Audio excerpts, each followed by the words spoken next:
I've asked you to imagine this event and ensuing ethical dilemma, but in fact neither is imaginary. The shooting occurred in September 2006 and is now known as the Nagpala incident. And those of you who are curious about it, those of you who wonder how close your own imagining of the scene comes to reality, can go home tonight and surf to YouTube and watch the footage that a Romanian climber recorded. That climber, along with another one, did finally make the choice to intervene and break the story to the world, while other climbers adamantly or compliantly turned away and went on with their climb. Now, I took the massacre itself, along with the ethical dilemma and debate I just described, and I fictionalized them to create the opening complications of a novel I called Every Lost Country.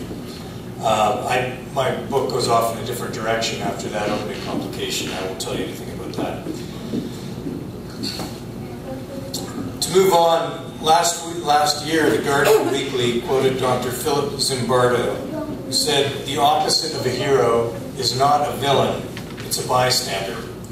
I discovered that line the very week that my novel came out, so it was too late for me to insert it into the book as an opening epigraph. More synchronicity, more curious life chords followed.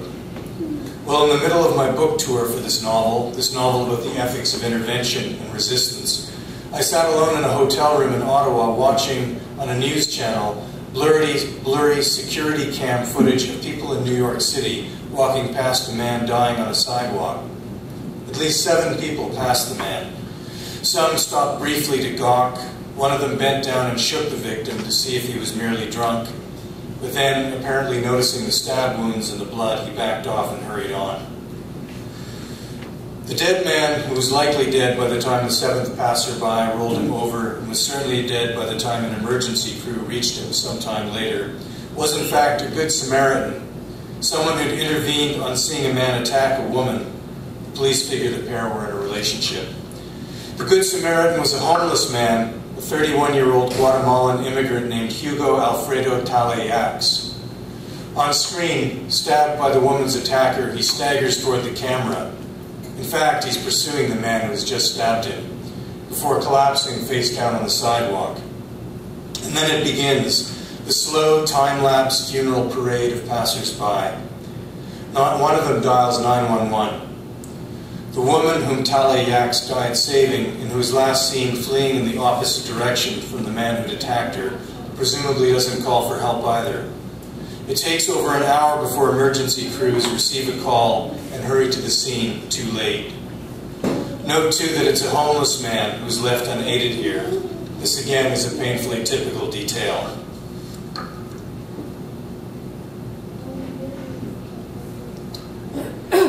The term bystander effect was coined in 1964 after the stabbing death of Kitty Genovese, whose cries for help were ignored by dozens of people, or at least so the media said in 1964. The truth appears to have been somewhat more complicated and less dramatic than what was reported. Essentially, the theory of the bystander effect suggests that the likelihood of someone intervening to help a person in distress is inversely proportional to the number of bystanders. In other words, the more people available to help, the less likely that somebody will. The term has been used in media reports on the Talayax case, and I suppose it could be applied just as well to the scene on Princess Street that I described earlier. But, assuming the effect exists, I don't think it applies to that Good Samaritan tragedy in New York, since it was isolated individuals, not a large group, that passed the dying man. Still, people decided either that they had no moral obligation to intervene, or that they would ignore the obligation and keep walking. And after all, people have reason to be nervous. Good Samaritans, like Talayax himself, sometimes wind up dead. But here's the thing. I don't know if I buy the theory of the bystander effect. What I think might really be happening in such crises is that the guilty bystander enters a sort of trance of passivity, a trance that he, she, we have been cultivating since early childhood by watching thousands of hours of television and movie action, where physical crises happen on a screen, abstract, detached from us. These scenes excite us a little, mobilize our adrenal glands and sympathetic nervous systems, but our bodies remain passive. We know that in a moment the hero will intervene and save the day, the hero emerging from the right side of the screen. So if we can be said to involve ourselves in the scene at all, we do so vicariously through the agency of the hero.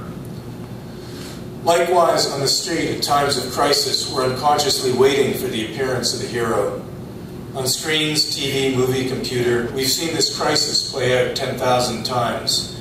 Not once have we had to act personally. And this relentless pattern, this repeated narrative, has conditioned us at the basic level of our neural wiring, so that never have individuals been less well equipped to act and intervene, even to take out a cell phone and dial 911, than citizens of the last 40 or 50 years. I'll add that what makes the passivity worse is the fact that we don't know each other anymore. 9 out of 10 people we pass in a city like ours is a stranger. In the larger cities, it's 10 out of 10. This is an argument that's been made many times, and one that takes us back to the bystander effect, so I'll pursue it no further. But there is one other factor I want to mention, a factor that's especially important when it comes to decisions and interventions that can land you in hot water with the forces of authority, as Hugh Thompson's heroic actions did. Here it is. The one thing we're rarely taught as children, whether at home, on children's TV, or in kindergarten, or later in ethics classes if we're lucky enough to get them, or in civics classes or in most Sunday schools, is how to defy authority when necessary. There's a good reason for that lack. Both parents and teachers have sane and understandable reasons for wanting to get their charges to respect their authority, not to flout it. Paying lip service to resistance, as many left-leaning parents and teachers do, doesn't send nearly as strong a message as do those practical actions that express the natural need of authority figures to gain cooperation from children and teens, if only for the sake of their own sanity. Systemically speaking, education in its various forms largely involves a gradual habituation to authority, whether of state or of church, president or principal, secular expert or spiritual leader. As a dedicated student, for instance, you inevitably learn how to work within the system so as to get decent marks and advance in a competitive world. Above all, you have to stay out of trouble. So you're taught to follow rules, bylaws, and laws, which is practical.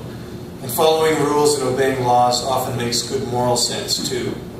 Wear your seatbelt by all means, don't run red lights and kill pedestrians, those truly innocent bystanders. Don't sell hard drugs to young people or kidnap their siblings, or set up a Ponzi scheme like investment maven Bernie Madoff. We can all agree on those things, but what about when a law is bad? What about when a command from a boss or a colonel or a government or a riot cop in Cairo or Syria or Toronto is morally unacceptable? One way or another, we're not learning how to contest, defy, overturn bad laws, bad governments, evil orders. At least in Canada we're not. Things seem very different in the Arab world right now. But let's reflect for a minute on how our own Prime Minister arbitrarily suspended Parliament twice in a short span of time. And what did we do? We bleated a little, but not immoderately. Canadians don't do things immoderately, except sometimes after lost hockey games. Now imagine the reaction if the governments of France or Greece, where there's a much stronger tradition of dissent, had tried something high-handed like that.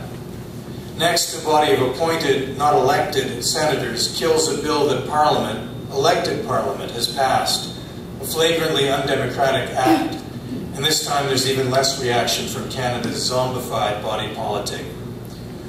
Of course, no society can function if nobody observes the laws, but at the same time, no ostensibly free society can flourish if people don't sometimes challenge laws that seem unfair or applied unfairly.